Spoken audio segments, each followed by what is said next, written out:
በዓለም ዙሪያ ላላችሁ ቅዱሳን ዛሬ ደግሞ እግዚአብሔር በልቤ ያስቀመጠን የመጽሐፍ ቅዱስ ክፍል እንነጋገራለን። የእግዚአብሔር ቃል ሲናገር እንዲህ ብሎ ይናገራል።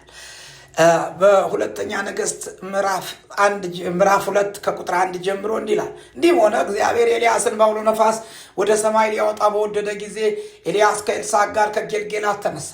ኤልያስም ኤልሳዕን እግዚአብሔር ወደ ቤቴል ልኮኛልና በዚህ ቆያለሁ። ኤልሳዕም ሕያው እግዚአብሔርን በሕያው ነፍስህ እምላለሁ አልለይህም አለ። ወደ ቤቴልም ወረዱ። እንግዲህ ስሙ የተባረከ ይሁን የእስራኤል አምላክ እግዚአብሔር። ከየት ነው ጀመረ ብሎ የሚነግረን ኤልያስና ኤልሳዕ ከጌልጌላ ነው የተነሱት ይላል። አሁን ደግሞ ወደ ቤቴል ወረዱ። በቤቴልም የነበሩ የነቢያት ልጆች ወደ ኤልሳዕ መጥተው እግዚአብሔር ጌታን ከራስ ላይ ዛሬ እንዲወስድ አውቃልና አሉት። እርሱም አሁን አውቄአለሁኝ ዝም በሉ አላቸው። ኤልሳዕም ኤልሳዕ ሆይ እግዚአብሔር ወደ ኢያሪኮ ልኮኛልና ኤልያስ ነው እንዲህ የሚናገረው። ኤልሳዕን እንዲህ ይለዋል፣ ወደ ኢያሪኮ ልኮኛልና እባክህ በዚህ ቆይ አለው። እርሱም ሕያው እግዚአብሔርን በሕያው ነፍስህ እምላለሁ አልለይህም አለ። ወደ ኢያሪኮም መጡ። በኢያሪኮም የነበሩ የነቢያት ልጆች ወደ ኤልሳዕ ቀርበው እግዚአብሔር ጌታህን ከራስ ላይ ዛሬ እንዲወስደው አውቀሃልና አሉት። እርሱም አዎን አውቄአለሁ ዝም በሉ ብሎ መለሰ። ኤልሳዕም እግዚአብሔር ወደ ዮርዳኖስ ልኮኛልና እባክህ በዚህ ቆይ አለው። እርሱም ሕያው እግዚአብሔርን በሕያው ነፍስህ እምላለሁ አልለይህም አለ። በሁለቱም ሄዱ። ከነቢያትም ልጆች 50 ሰዎች ሄዱ፣ በፊታቸውም ርቀው ቆሙ። እነዚህም በሁለቱ በዮርዳኖስ ዳር ቆመው ነበር። ኤልሳዕ መጎናጸፊያውን ወስዶ ጠቀለለ፣ ውሃውን መታ፣ ወዲህና ወዲያ ተከፈለ። ሁለቱም በደረቅ ተሻገሩ። ከተሻገሩም በኋላ ኤልያስ ኤልሳዕን ካንተ ዘንድ ሳልወሰድ አደርግልህ ዘንድ የምትሻውን ለምን አለው። ኤልሳዕም መንፈስ በእኔ ላይ 2 እጥፍ የሆን ዘንድ ለምንሃለሁ አለ። እርሱም አስቸጋሪ ነገር ለምንሃል፣ ነገር ግን ካንተ ዘንድ በተወሰድኩ ጊዜ ብታየኝ ይሆንልሃል አለ። አለዚያ ግን አይሆንልህም አለው። ሲሄዱም እያዘገሙ ሲጫወቱ ነው የእሳት ሰረገላና የእሳት ፈረሶች በመካከላቸው ገብተው ከፈሏቸው። ኤልሳዕም በአውሎ ነፋስ ወደ ሰማይ ወጣ። ኤልሳዕም አይቶ አባቴ አባቴ ሆይ የእስራኤል ፈረስና ሰረገሎች ብሎ ጮኸ። ከዚያም ወዲያ አላየውም። ልብሱንም ከዚያ ይዞ ከሁለት ተረተረው። ኤልሳዕም የወደቀውን መጎናጸፊያ አነሳ፣ ተመልሶም በዮርዳኖስ ዳር ቆመ። ኤልሳዕም የወደቀውን መጎናጸፊያ ወስዶ ውሃውን መታና የኤልያስ አምላክ እግዚአብሔር ወዴት ነው አለ። ውሃውንም በመታ ጊዜ ወዲህና ወዲያ ተከፈለ። ኤልሳዕም ተሻገረ። ከኢያሪኮ መጥተው በአንጻሩ የነበሩት የነቢያት ልጆች ባዩት ጊዜ የኤልያስ መንፈስ በኤልሳዕ ላይ አርፏል አሉ። ሊገናኙትም መጥተው በፊቱ ወደ ምድር ተደፉ። እግዚአብሔር ስሙ የተባረከ ይሆን። በዚህ ክፍል ላይ የምንመለከተው ነገር ይሄን ነው። የእግዚአብሔር ቃል ሲነግረን አስደናቂ ነገር ነው። በተለይ የእግዚአብሔር መገኘት በሚል ነው ልነግራችሁ። የእግዚአብሔር መገኘት ከምንም በላይ ነው። እንደገናም ደግሞ ኤልሳዕ የሚናገረው ነገር፣ ኤልያስን የሚነግረው ነገር እኔን ባየህ ጊዜ ይለዋል። እኔን ባየህ ጊዜ ነው የሚሆንልህ ይለዋል። አስቸጋሪ ነገር ለምንሃል፣ ልክ ነው። ነገር ግን ከአንተ ዘንድ በተወሰድኩ ጊዜ ብታየኝ ይሆንልሃል፣ አለዚያ ግን አይሆንልህም እያለ ይናገራል። ይህ በተለይ የማየት ሚስጥር አስደናቂ ነገር ነው። ከእግዚአብሔር ጋር ፊት ለፊት ይነጋገር ነበር ተብሎ ሙሴ ተነግሮለታል። አይታችሁ ገነ በዘጸአት ምዕራፍ 33 ላይ እንዲህ አለ፣ አንተ ካልወጣ እኛ አንውጣ፣ አላንተኛ ምንም አይደለንም አለ ደግሞ ሙሴ። ምክንያቱም ያላንተ መገኘት ይሄ የቃል ኪዳን ሕዝብ ምንም ሊያደርግ አይችልም።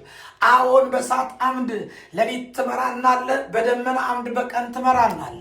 ያንተ መገኘት ለውጥ ያመጣል። ያንተ መገኘት ለውጥ የሚያመጣ አምላክ ስለሆንክ አንተ የአምላካችን የአብርሃም የይስሐቅ የያዕቆብ አምላክ እግዚአብሔር የቃል ኪዳን አባታችን አንተ የእስራኤል አምላክ ተብለህ የተጠራህ አምላክ እንዲህ እንፈልጋለን። አላንተ ነገራችን አይከናወንም። ስለዚህ አንተ በሕይወታችን በነገራችን ውስጥ ጣልቃ የገባ አምላካችን፣ መሪያችን፣ አስተዳዳሪያችን ነህ አንተ። ስለዚህ አንተ ካልወጣ አታውጣናል። እግዚአብሔር ስሙ የተባረከ ይሁን። አይታችሁ ከሆነ ደግሞ ወደዚህ ወደ አዲስ ኪዳን ስንመጣ ጌታችን ኢየሱስ ክርስቶስ በምድር አገልግሎቱ በነበረ ጊዜ ጴጥሮስ ባህር ላይ ጌታችን እየተራመደ በመጣ ጊዜ ወደ አንተ እንድመጣ ጥራኝ አለው። ወደ አንተ እንድመጣ እፈልጋለሁ አለ።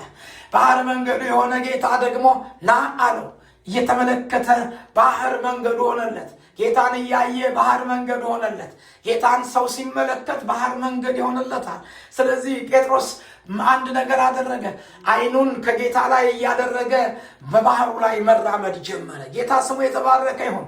አይኖቹን ግን ከክርስቶስ ጋር ባነሳ ጊዜ ባህሩ መንገድ መሆኑን ትቶ ባህሩ ባህር ሆነና መስጠም ጀመረ። ጅልኮ አስነሳው፣ ጅልኮ አነሳው።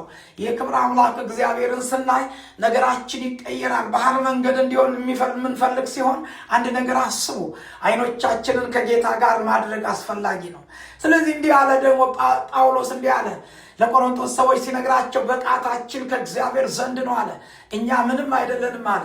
ዮሐንስ ወንጌል ላይ ደግሞ ምዕራፍ 15 ላይ ጌታ ሲናገር አንድ ነገር ይናገራል። እንዲህ አለ ጌታ፣ ያለ እኔ ምንም ልታደርጉ አትችሉም አለ።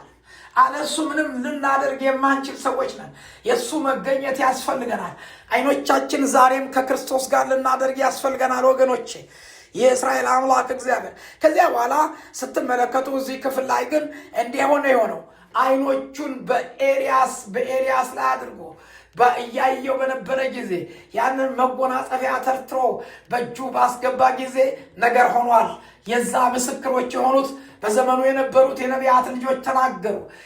በኤልያስ ላይ የነበረ መንፈስ በኤልሳ ላይ በእጥፍ መጥቷል አሉ። አይቶ ተከናውኖለት ከሆነ ኤልሳ ማየትን ሆኖለት ማየትን አይቶ የጥፍ መንፈስ በላዩ ላይ አርፎ ከሆነ እኔና እናንተ የአዲስ ኪዳን ሰዎች ጌታችንን አይተን እንዴት የላቀ ከክብር ወደ ክብር የምንለወጥበት መንፈስ እንዴት ይሄ የሕያዋን የሆነ አገልግሎት እንዴት ይሄ የከበረው አገልግሎት በላያችን ላይ ደምቅ። ወንጌልን እየሰበክን ወገኖች አንድ ነገር ሊሆን ነው። የእስራኤል አምላክ እግዚአብሔር ገናናውን ንጉሥ እያየን ወንጌልን እያገለገል ነገር የሚቀየር እንደሆነ ነግራችኋለሁኝ። የጥፉ መንፈስ በላያችን ላይ እንደሚመጣ ነግራችኋለሁኝ። የመንፈስ ቅዱስ ኃይል በእኔና በእናንተ ሕይወት እንደሚመጣ ነግራችኋለሁኝ። ታምር ሊያደርግ የሚችል የእግዚአብሔር መንፈስ ኃይል ወንጌልን እንድንሰብክ በላያችን ላይ እየወደቀ ይሄ መጎናጸፊያ ይሄ ኃይል ያለው መጎናጸፊያ ይሄ የመንፈስ ቅዱስ እሳትና ኃይል በእኔና በእናንተ ውስጥ አለ።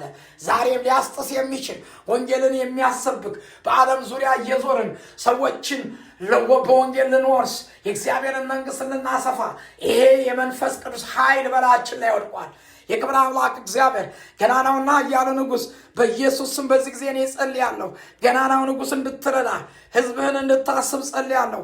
እንድትረዳ ጸልያለሁ። ወንጌልህን ይዞ ሕዝብ እንዲሮጥ በኢየሱስ ስም ጸልያለሁ። ድንቅ ነገር እንድታደርግ ጸልያለሁ። ይህን መልእክት የሚሰሙ ሁሉ ወንጌልህን ይዘው እንዲነሱ ጸልዩ። ስለ ሁሉ ክብር ለአንተ በጌታ በኢየሱስ ክርስቶስ ስም አሜን ነው። ኢየሱስ ክርስቶስ ጌታ